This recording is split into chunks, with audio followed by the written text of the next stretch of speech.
নমস্কার, দেখছেন খবর বাংলা সংবাদ। আজ রাত ভোরের একটানা বৃষ্টিতে কলকাতা শহরের একাধিক অঞ্চল জলের তলায়। কার্যত সল্টলেক থেকে শুরু করে শিয়ালদা কিংবা হাওড়া স্টেশনের মতো জায়গায় কিন্তু ব্যাপক পরিমাণে জল দাঁড়িয়ে গিয়েছে। কার্যত সাধারণ মানুষের জনজীবন কিন্তু নাজেহাল। রাস্তাঘাটে অটো, বাস তুলনামূলকভাবে কম চলছে এবং আগামী 24 ঘন্টায় কিন্তু বৃষ্টিপাতের আরো সম্ভাবনা রয়েছে, এমনটাই জানিয়েছে কিন্তু আলিপুর আবহাওয়া দপ্তর। এবং এই দুর্যোগময় পরিস্থিতিতে যেখানে কলকাতা শহরের একাধিক অঞ্চল জলের তলায়, কলকাতার মহানাগরিক ফিরহাদ হাকিম জানিয়েছেন যে আজকের দিনটা সাধারণ মানুষদের ঘরে থাকার জন্য কার্যত বিপদ এড়াতে। আমরা দেখেছি যে 4 জনের মৃত্যু হয়েছে গোটা কলকাতা জুড়ে এই বজ্রবিদ্যুৎ সহ বৃষ্টির কারণে, জমা জলের কারণে বিদ্যুৎ পৃষ্ঠ হয়ে কিন্তু মৃত্যু হয়েছে। এবং পাশাপাশি জানিয়েছেন ফিরহাদ হাকিম কলকাতার মেয়র যে এই জমা জল নামতে কিন্তু অনেকটাই বেগ পেতে হবে কলকাতা পৌরসভাকে। কার্যত ভেঙে পড়েছে কলকাতার নিকাশি ব্যবস্থা। এই এত পরিমাণ বৃষ্টি কার্যত নিকাশি ব্যবস্থা ভেঙে পড়ার মূল কারণ। এবং যেমনটা জানিয়েছেন কলকাতার মেয়র ফিরহাদ হাকিম, এই জমা জল নামতে কিন্তু আজ রাত্রি পর্যন্ত সময় লাগতে পারে। এই বিষয়ে আরো বিস্তারিতভাবে আমরা জানবো। আমাদের প্রতিনিধি অজয় পাল রয়েছেন একদম সরাসরি টেলিফোন লাইনে। আমরা চলে যাবো তার কাছে সরাসরি। অজয়, অজয়, আজকে আমরা দেখেছি ভোর রাত থেকে যে তুমুল বৃষ্টি, সেই বৃষ্টির কারণে কলকাতার একাধিক অঞ্চল জলের তলায়, নাজেহাল সাধারণ মানুষ, বাস, অটো কিচ্ছু পাওয়া যাচ্ছে না। এবং এই জল নামতে কলকাতার মেয়র ফিরহাদ হাকিম জানিয়েছেন কার্যত রাত হতে পারে। এবং কলকাতা পৌরসভার তরফ থেকে সমস্ত কর্মীকে কিন্তু ইতিমধ্যেই নিকাশি ব্যবস্থার কাজে নামিয়ে দেওয়া হয়েছে। বিস্তারিত জানতে চাইবো তোমার কাছে, কি খবর রয়েছে? দেখো লক্ষ্মণ, একটা কথা বলি, গত 5 ঘন্টার ব্যবধানে রেকর্ড বৃষ্টি হয়েছে কলকাতায়। শহরে কোথায় কত বৃষ্টি হচ্ছে একটা ডেটাবেস আমি তোমায় দিচ্ছি।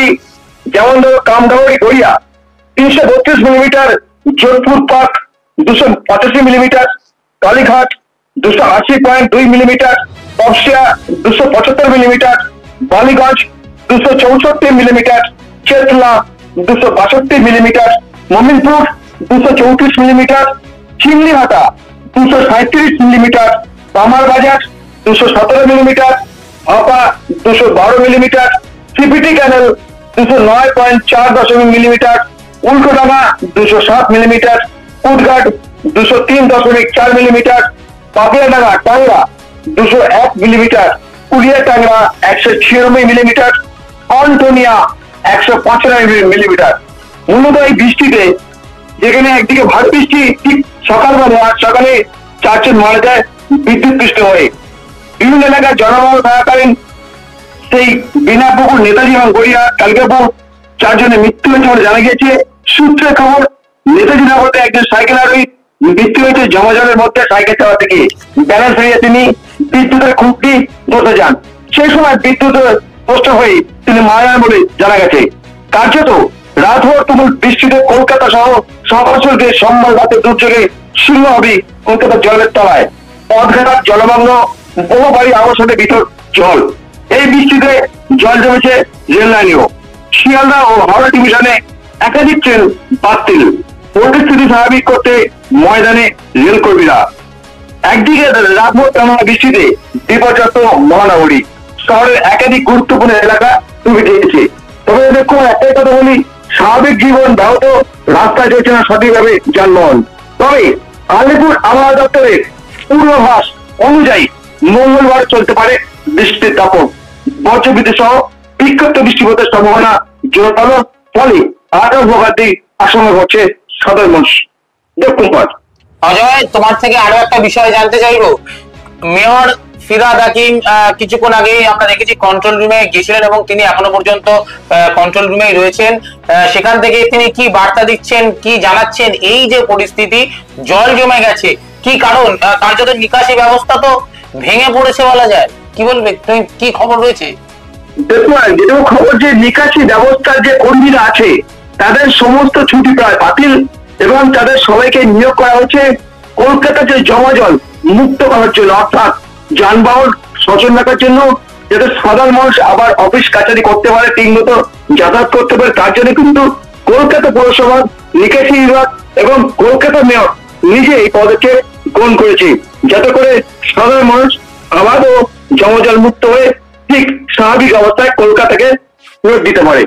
দেবকুমার, কতক্ষণের মধ্যে কলকাতা আবার ফের স্বাভাবিক অবস্থায় ফিরবে? কার্যত যদিও মেয়রের তরফ থেকে বলা হচ্ছে, কলকাতা পৌরসভার থেকে বলা হচ্ছে যে ঘরের মধ্যে থাকতে, এই দুর্যোগ পরিস্থিতিতে বাইরে বেরোবেন না, কিন্তু যারা দিন আনা দিন খাওয়া মানুষ, যারা প্রত্যেক দিন যাদেরকে বেরোতে হয় তাদের কাজে, তারা কি করবে?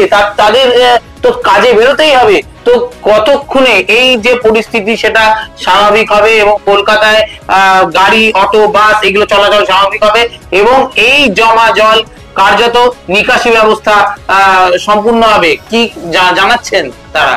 আমি একটাই বিষয় বলে আমি কিছুটা অংশ ঘুরলাম এই মাত্র বেহালা পুকুরের দিকে, যেদিকে আমরা চৌরাস্তা থেকে সিটি অব্দি অঞ্চলের রাস্তাঘাট আছে, কিছু অংশ কিন্তু ইতিমধ্যে জল কমতে শুরু করেছে এবং আমি সিটি পাম্পিং যে স্টেশন আছে, ট্রেন পাম্পিং স্টেশন, সেখানে গিয়েছিলাম, তার সাথে দেখলাম এবং কথা বললাম, দেখলাম যে তারা কিন্তু তৎপর হচ্ছে বিষয়টা নিয়ে এবং যাতে করে যত দ্রুত সম্ভব জল জল মুক্ত করা যায় তারা কিন্তু তার প্রচেষ্টা চালাচ্ছে। দেবকুমার, অজয়, অসংখ্য ধন্যবাদ তোমাকে, তুমি এই খবরের দিকে নজর রাখো এবং আপনাদের জানাবো যে কার্যত যে বৃষ্টি হয়েছে, এই বৃষ্টির পরিমাণ কিন্তু সত্যি অস্বাভাবিক, যেমনটা আলিপুর আবহাওয়া দপ্তর সূত্রেও জানা গিয়েছে। এই পরিমাণ বৃষ্টিতে কিন্তু নিকাশি ব্যবস্থা ব্যাহত হওয়াটা কিছুটা ক্ষেত্রেও স্বাভাবিক হতে পারে, এমনটাই কিন্তু কলকাতা পৌরসভার তরফ থেকে জানানো হচ্ছে এবং বলা হয়েছে যত শীঘ্রই সম্ভব সেই জমা জল কিন্তু পরিষ্কার করে দেওয়ার ব্যবস্থা করবে কলকাতা পৌরসভা। এবং কলকাতা পৌরসভার মেয়র ফিরহাদ হাকিম নিজে একদম কন্ট্রোল রুম থেকে সাংবাদিকদের মুখোমুখি হয়ে কি জানালেন তিনি, দেখবো। এই জল আমি ছোটবেলা থেকে কোনোদিন দেখিনি, এরকম জল যেখানে আমাদের ওই পাড়ায় জল জমে গেছে এটা দেখিনি, কারণ আমাদের আদিগঙ্গার পাশে হলো আমাদের পাড়া, শুধু ন্যাচারাল জলটা আদিগঙ্গায় নেমে গেছে, কিন্তু সেইখানেও জল জমে রয়েছে, আদিগঙ্গা জল নিতে পারছেন না, পুরো ভরে রয়েছে, এটা আমি ছোটবেলার থেকে দেখিনি।